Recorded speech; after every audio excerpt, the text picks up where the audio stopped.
Alright, babalik na kami. Babalik na kami sa ano. Tapos kukuha. Ito, malaki gusto nyo. Parang medyo tuyo-tuyo to.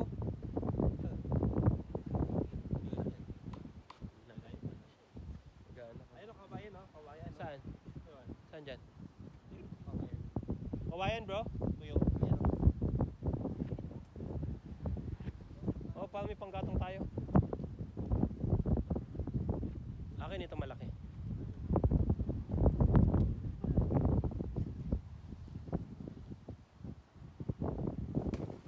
Ito akin bro.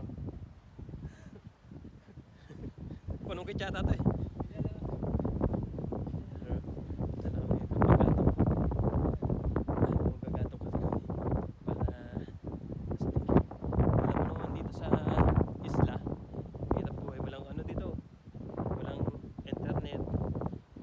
Kuryente, solar lang gamit.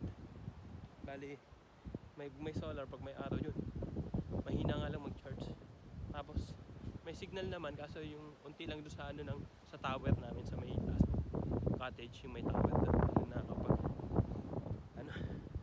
nakakapag signal kaso mahina. Tapos depende din sa cellphone mo. Pag yung cellphone mo Realme, yun yung Realme at Oppo, yung mga gaganda malalakas. Pero pag iPhone parang wala, hina ang iPhone. iPhone kasi ito, may hina. Basta yung Realme at Oppo, subok yun. Talk and text ang signal. Kasi medyo, basta makaka-chat ka, kahit papaano. Ang haba ng kawain. Ang haba ng kawain na dala ko, medyo mabigat-bigat.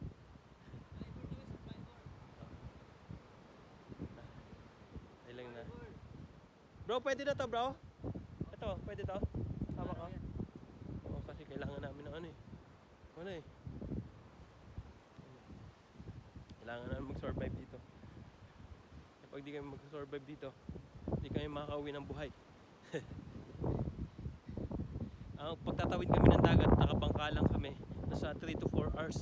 Pero yung dumating kami dito, nasa 4 hours yung biyahe namin.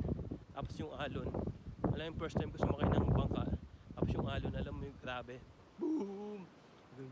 Akala mo lulubog na eh.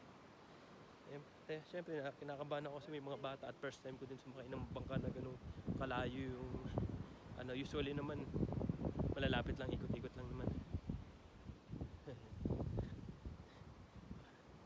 Binasa ko na yung jacket ko para malabhan na, tapos matuyo na.